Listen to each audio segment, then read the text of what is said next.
Hi, how are you?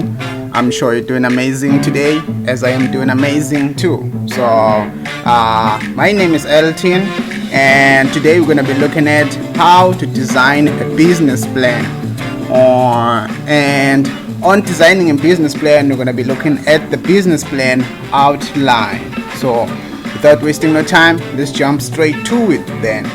So, as you can see here, it's written business plan overview. We have on the overview of the business plan, we're going to have the cover page, which is whereby you're going to have your logo, business logo on, your contact details, even your emails, and everything about the business, and even the founder. Then after that, you're going to have the table of contents. Table of contents lists everything on your business plan and on which page to find those details. So, and after that, we have the executive summary. The executive summary, as it defines itself, it's whereby you summarize your business, how your business is going to be operating, where, how, and why, and all that. And we're going to look at that as we continue with the video. Executive summary. Okay, we're going to check that when time comes. Okay, then let's take a look at this one. It's section 1, company introduction. Here you're going to be introducing your company. As I've said, that on the executive summary, you're going to be summarizing your business. So on the first section, you're going to be introducing your company. Section number 2, it's whereby you're going to be doing market analysis and marketing and sales. So it's whereby you're going to be taking a look at your sales, how you're going to be selling, to whom are you going to be selling, taking a look at your target market, your competitors, and more. Section number 3, management and operations. On management and operations, whereby you're going to be looking at your business operations, how you're going to be operating and how you're going to manage those operations in order to ensure optimal growth of the business and functioning of the business. Section number 4, which is financials. We all know that every business does need financials in order to go on and grow.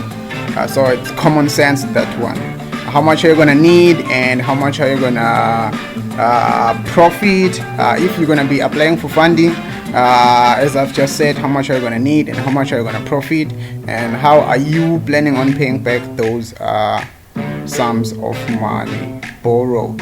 So then after, it's the appendix.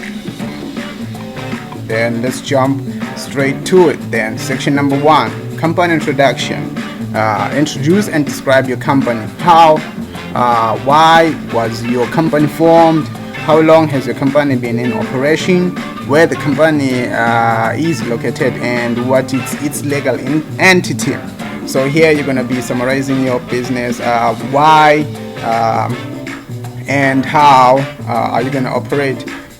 Then in terms of the why, it's whereby you're going to be stating why did you start that business. It's either, most of the times it happens that people will find gaps in the market for some of the products and some of the services. Then they take a risk in order to bridge or close that gap by supplying that product or that service. So that's actually what entrepreneurs do. When you're an entrepreneur, you see an opportunity, which is a gap in the market for a product or a service.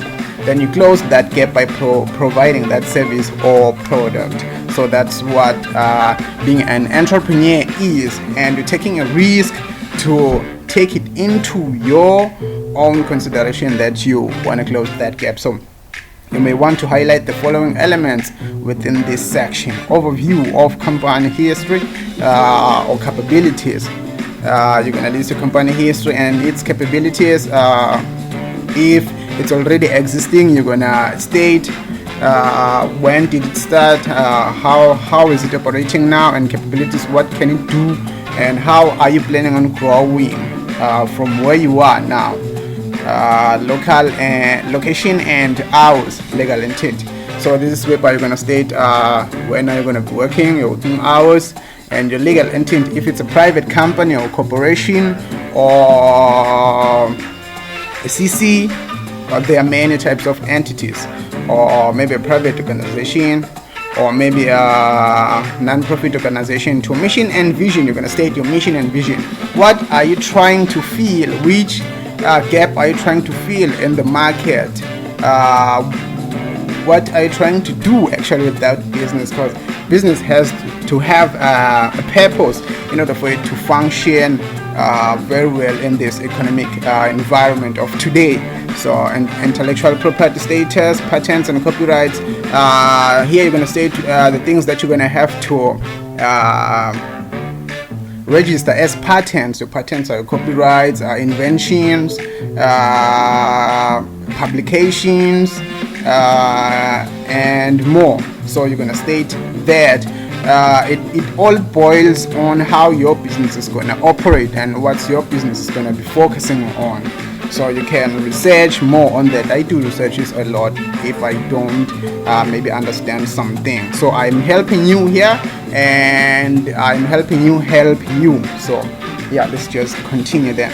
Then you're gonna land on the SWOT analysis, whereby you're gonna be taking a look at your strengths, your weaknesses, your opportunities, and your threats. SWOT analysis, we all know what SWOT analysis stands for, and you're gonna go on stating your SWOT analysis there. Then section number 2, market analysis, or marketing and sales. This is whereby you're going to be stating your sales. How are you going to be selling? What are you going to be selling? So this is whereby you're going to paint a picture of what is happening in your specific industry overall, so you can plan how to take advantage of market opportunities. This is where you're going to be painting a picture on how or what's happening in your specific industry that your business is running in or is going to be running in. So you may want to highlight the following elements within this section. You can go on and read here on your own time. We don't want to waste time, since time is a very precious and very expensive commodity. I was wasting yours right there. So okay, let's just continue. Current industry size.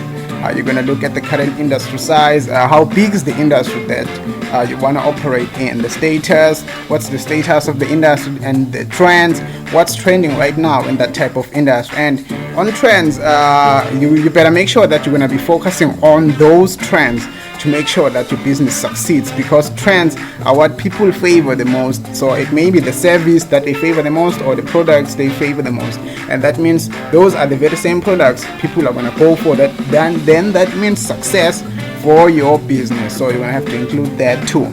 So new products or services in the industry. So you're going to take a look at new products or services in the industry, and that will help you figure out what type of products and services that you're going to have to go on rendering or producing or supplying in order to make sure your business succeeds. So if you supply the most products that are being bought or services that are being bought in that industry, you're going to succeed.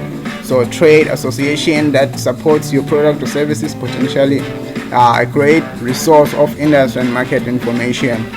Trade associations, you can take a look at that. You can just research. There's on the internet. I trust Google a lot. Opportunities and threats affecting the industry. You're going to take a look at opportunities that are there in that industry. It may be what type of fundings do you get if you're in that industry, or what type of endorsements or funding or investments, and other opportunities. There are a lot of opportunities. So you're going to take a look at opportunities that are there in that industry that you want to operate on. So you will state the opportunities that are there in that industry, even the threats, what's threatening this industry, and how are you gonna pull through those threats, since they include you too, since you want to be in that industry. Market analysis. This is whereby you're going to be analyzing your market. Provide a good description of your market. Describe your market very well. You'll read that in your own time. You may want to highlight the following elements within this section: market size and trends. As I've just said, the market size. How big is the market that you want to